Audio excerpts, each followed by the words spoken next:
ዛሬ በመላው ማህበራዊ ሚዲያ ላይ ሰደድ እሳት ሆኖ ስለተነሳውና የብዙዎችን ቀልብ ስለሳበው አንድ ትልቅ ጉዳይ ልናወራላችሁ መጥተናል። አዎ ጉዳዩ ስለ ዜዶ ማርሻልና ስለ ጆኒ ጁትሱ ፍልሚያ ነው። ስማ እንቁራሪቷ በዚህ ነው ምደፋ እዚህ ጋር ይሄው አድባ። ይህ ፍልሚያ ገና ሳይጀመር አዲስ አበባን ብቻ ሳይሆን መላው የኢትዮጵያ ማህበራዊ ሚዲያ ተጠቃሚን እያነጋገረ ይገኛል። በተለይ ደግሞ ዜዶ ማርሻል ከሰሞኑ የሰነዘረው ሐሳብ ብዙዎችን በሁለት ጎራ ከፍሏቸዋል። ዜዶ ምን አለ መሰላችሁ? ህዝቡ ብዬ እኔ በ5 ሚሊዮን ብር ተስማምቼላቸው ነበር። አሁን ግን 10 ሚሊዮን ብር አካውንቴ ካላስገባ አንድ እርምጃ አልራመድም። እንደ ሶማሌውና እንደ ብሪቲሹ ሰውዬ ወይም እንደ ዩኬው ሰውዬ is no backup ወደ ኋላ ማለት የለም። ባላ ካፈገፈክ ሀገር ነው እናስለቅቅ። ለዚህ ፍልሚያ 10 ሚሊዮን ብር ካልተከፈለኝ ወደ ሪንግ አልገባም። ይህ ንግግር ታዲያ እንደ ቀልድ አልታየም። አንዳንዶቹ ዜዶ ለራሱ ትልቅ ግምት ሰጥቷል ይገባዋል ሲሉ፣ ሌሎች ደግሞ ይህማ ንግድ እንጂ ስፖርት አይደለም በማለት ቅሬታቸውን እየገለጹ ነው። ዜዶ እዚህ ጋር ያልገባህ ነገር ምን አለ መሰለ፣ ህዝቡ ስትሸነፍ ማየት ነው የሚፈልገው። ምክንያቱም ብዙ አመት ቲክቶክ ላይ እችላለሁ እያልክ ጎማ ስትደበድብ፣ ሰው ስትቀጠቅጥ፣ ብሎኬት ስትሰብር፣ መሬት ስትደበድብ ብቻ ብዙ ነገር ስታደርግ ሰው አይተዋል። በተግባር ሪል ፋይት ላይ ግን ያየህ የለም። ዜዶ ማርሻል በተለያዩ ቃለ መጠይቆች ላይ የሚሰጣቸው አስተያየቶች በጣም አነጋጋሪ ናቸው። እኔ ማርሻል አርት ውስጥ ስም ያለኝ ሰው ነኝ፣ ጆኒ ደግሞ ገና ነው የሚለው ትምክህት የታከለበት ንግግሩ ፍልሚያውን በጉጉት እንድንጠብቀው አድርጎናል። ለመሆኑ ጆኒ ጁትሱስ ምን እያለ ነው? ጆኒ በበኩሉ በዝምታ ስራውን እየሰራ ቢሆንም የዜዶ የ10 ሚሊዮን ብር ጥያቄ ግን ነገሩን ወደ ሌላ አቅጣጫ ወስዶታል። ብዙዎች የሚጠይቁት ጥያቄ በኢትዮጵያ ደረጃ ለአንድ የማርሻል አርት ፍልሚያ 10 ሚሊዮን ብር መክፈል ይቻላል ወይ የሚለው ነው። አዘጋጆቹ ስለዚህ ዝግጁ ናቸው ወይንስ ይሄ ሁሉ ነገር ለፕሮሞሽን ተብሎ የተሰራ ድራማ ነው?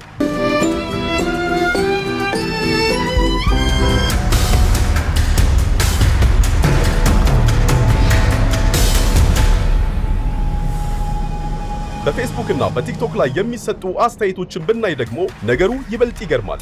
አንዱ አስተያየት ሰጪ ዜዶ 10 ሚሊዮን ብር የጠየቀው ለመሸነፍ ስለፈራ ነው፣ ሰበብ እየፈለገ ነው ሲል፣ ሌላኛው ደግሞ ጆኒ ጁትሱ ዜዶን መሬት ላይ ካገኘው ዜዶ አይተርፍም በማለት ግምቱን ያስቀምጣል። የዜዶ ማርሻል ደጋፊዎች ግን ዜዶ በሰከንዶች ውስጥ ነው ጆኒን አንኮራክሮ የሚጥለው በማለት በልበ ሙሉነት ይከራከራሉ።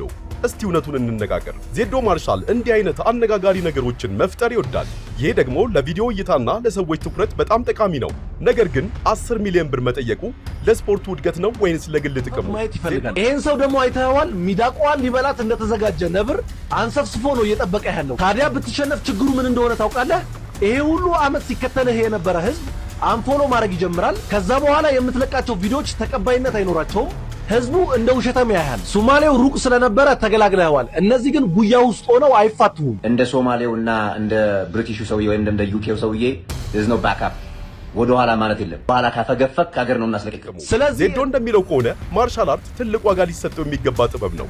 ሰዎች ለእግር ኳስ ተጫዋቾች ሚሊዮኖችን ሲያወጡ ለምን ለኛ አይሆንም የሚለው ጥያቄው ብዙዎችን እያነጋገረ ይገኛል። ከዚህ ፍልሚያ ጀርባ ያለው ሚስጥር ምንድን ነው? ጆኒ ጁትሱ ዜዶን ይፈራዋል ወይንስ በዝምታ ጉድ ሊያደርገው እየተዘጋጀ ነው? የሁለቱ ፍጥጫ አሁን ካለበት ደረጃ አልፎ ወደ ስድብና ወደ ግል ጥቃት እያመራ መሆኑም ብዙዎቹን አሳስቧል።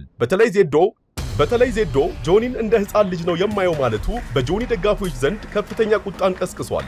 እናንተስ ምን ትላላችሁ? ዜዶ ማርሻል የጠየቀው 10 ሚሊዮን ብር ተገቢ ነው ወይንስ ፍልሚያውን ላለማድረግ የፈጠረው ሰበብ? በዜዶ ማርሻልና በጆኒ ጁትሱ መካከል በሚደረጉ ፍልሚያ ማሸነፍ የሚችለው ማን ነው? አስተያየታችሁን ከስር ባለው የኮሜንት መስጫ ላይ ይጻፉልን። ቪዲዮውን ላይክ ማድረጋችሁንና ለጓደኞቻችሁ ሼር ማድረጋችሁ እንዳትረሱ። ሰብስክራይብ በማድረግም አዳዲስ መረጃዎችን በየቀኑ እንዲደርሷችሁ አድርጉ። ያቀረቡልህ ብር እነ ጌች እነ አሹ 4 ሚሊዮን ብር ብዙ ነው እኮ። ፕላስ እዚህ ላይ ስፖንሰርሺፕ አለ 2 ሚሊዮን 3 ሚሊዮን ምናምን ልታገኝ ትችላለህ። ከስፖንሰርሺፕ 6 እና 7 ሚሊዮን ብር ሆነልህ ማለት አይደል? እዚህ ላይ ደግሞ ይኸውልህ አንተ ቪዲዮ ስትሰራ ብዙ ሰው ላይክ የሚያደርግልህ ያለህ የሚል ሚሊዮን ተከታይ ለኔ የሚሰጠኝ ግምት ከፍ ያለ ነው ብለህ የምታስብ? አስቀድመን ግን ከቀናት በፊት በኢትዮጵያ ታሪክ ለመጀመሪያ ጊዜ ስለተካሄደው የኤምኤምኤ ፍልሚያ ትንሽም በላችሁ። ፍልሚያው የተካሄደው በታሪካዊው የአድዋ ድል መታሰቢያ ሙዚየም ግቢ ውስጥ ነው። ይህ ቦታ ለኢትዮጵያን የነጻነትና የድል ምልክት እንደመሆኑ መጠን የመጀመሪያው የኢትዮጵያ ፕሮፌሽናል ኤምኤምኤ ሚክስድ ማርሻል አርትስ ውድድር እዚህ መካሄዱ ትልቅ ትርጉም አለው። በዚህ ፍልሚያ ላይ ያየነው ነገር በኢትዮጵያ ስፖርት ታሪክ ውስጥ አዲስ የታሪክ ገጽ የከፈተ ነው። ብዙዎቻችን ኤምኤምኤን በቲቪ ብቻ ነበር የምናውቀው። ዛሬ ግን በአዲስ አበባ እምብርት በአካል ተገኝተን አይተነዋል። ወደ ጨዋታው ስንመጣ መላው ህዝብ በጉጉት ሲጠብቀው የነበረው የጆኒ ጁጁትና የንቃተ ህሊና ፍልሚያ ከጠበቅነው በላይ ነበር። መጀመሪያ ጆኒ ወደ ኬጁ ሲገባ የነበረው በራስ መተማመንና የደጋፊው ጩኸት ሙዚየሙን አንቀጥቅጦታል። ጆኒ ጁጁት ስሙ እንደሚናገረው በጁጁት ጂጂትሱ ብቃቱ የታወቀ ቢሆንም የተመለከትነው ግን ሙሉ የጥበብ ሥራ ነው። በመጀመሪያው ዙር ንቃተ ህሊና በጥሩ ሁኔታ ለመመከትና ጥቃቶችን ለመሰንዘር ሞክሮ ነበር። የንቃተ ህሊና እንቅስቃሴዎች በጣም ፈጣንና ስልታዊ ነበሩ። ነገር ግን የጆኒ ልምድና የመሬት ላይ ፍልሚያ ብቃት የበላይነቱን እንዲይዝ አስችሎታል። ጆኒ ተጋጣሚውን መሬት ላይ በጣለበት ወቅት የነበረው ቴክኒክ የሚደነቅ ነው። ንቃተ ህሊናን በማፈንና እንቅስቃሴውን በመገደብ ረገድ ጆኒ ፍጹም የበላይ ነበር። ይህ ድል ለጆኒ ጁጁት ብቻ ሳይሆን ለኢትዮጵያ ኤምኤምኤ ትልቅ ማበረታቻ ነው። የአድዋ ድል መታሰቢያ ሙዚየም ለእንዲህ አይነቱ ጀግንነት የሚታይበት ስፖርት የተመረጠበት ምክንያትም ግልጽ ነው። አባቶቻችን በአድዋ ጦር ሜዳ ያሳዩትን ጀግንነት በኋላ የሚደረጉ ምንም አይነት የኤምኤምኤ የሚሆን የሙይታይ ወይም የቦክስ ፋይቲንግ ስናደርግ ኢቲኤፍሲ በሚባል ካምፓኒ ኢትዮጵያን ፋይቲንግ ቻምፒዮንሺፕ በሚባል ካምፓኒ ይደረጋል። ስዌት ቦክስ የሚባል ካምፓኒ የዚህ ፋይቲንግ ስፖንሰር ይሆናል እንጂ ከዚህ በኋላ ምንም አይነት ነገር ሪሌትድ እንደማያደርግ እንድታቁልን ነው። ወይም ደግሞ ስዌት ቦክስ ከፋይቲንጉ ጋር አንድ አብሮ እንደማይሄድ ወይም ደግሞ ስዌት ቦክስ የራሱ የቻለ ሌላ መንገድ እንዳለው ብታቁልን ነው። ከስር የኢቲኤፍሲ አካውንት አለ፣ የቲክቶክ አካውንት። ኮመንት ማነው ሼር ምናምን አድርጉልን፣ ፎሎ አድርጉልን። እያንዳንዱ ከዚህ በኋላ የሚደረጉ ፋይቶች ማከማን እንደሚጋጠሙ ማከማን እንደሚሆን የት እንደሚሆን እና መቼ እንደሚሆን በሙሉ የምንፖስተው እዚህ ስር ባለው አካውንት ነው። ይሄ ኢቲኤፍሲ የሚባል ካምፓኒ ነው ከዚህ በኋላ ኤን ፋይት የሚያደርግላችሁ ማለት ነው። ፎሎ አድርጉ። ታንክ ዩ። ጀግንነት ወጣቶቻችን ዛሬ በስፖርታዊ ጨዋነት በኬጅ ውስጥ ደግመውታል። በመጨረሻም ጆኒ አሸናፊ ሆኖ እጁ ሲነሳ በቦታው የነበረው ስሜት ታሪካዊ ነበር። ፍጹም ኢትዮጵያዊ ታሪክ። ይህ ውድድር በሀገራችን ለሚገኙ ማርሻል አርት ተማሪዎች ትልቅ በር ከፋች ነው። ንቃተ ህሊና ቢሸነፍም ያሳየው ጽናትና ለውድድሩ የሰጠው ድምቀት የሚናቅ አይደለም።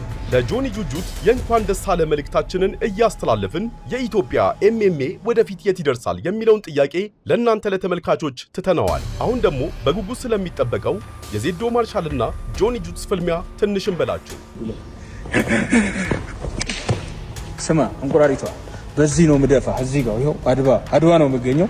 እንቁራሪቷ ተዘጋጅ። በ3 ሰከንድ በዚህ ምት ነው ምደፋ። በ3 ሰከንድ ማለት ተዘጋጁ። አትንበጫበጩ፣ አዘጋጆቹም አትንበጫበጩ። በ3 ሰከንድ ደፋዋለሁ። በ5 ሚሊዮን ተስማምቻለሁ። ሌስ ጎ እያልኳችሁ ነው። ይኸው መጥቻለሁ ቦታው ላይ። ይሄ አድዋ በደም አይደል የቆመው። እኔ ደግሞ ያንተን ደም እዚህ ያፈሰዋለሁ ማለት ነው። እንገናኝ አበሻ። ሌስ ጎ። የሚክስር ማርሻል አርቱ ንጉስ እዚህ ነው። ወጣቶቻችን ዛሬ በስፖርታዊ ጨዋነት በኬጅ ውስጥ ደግመውታል። በመጨረሻም ጆኒ አሸናፊ ሆኖ እጁ ሲነሳ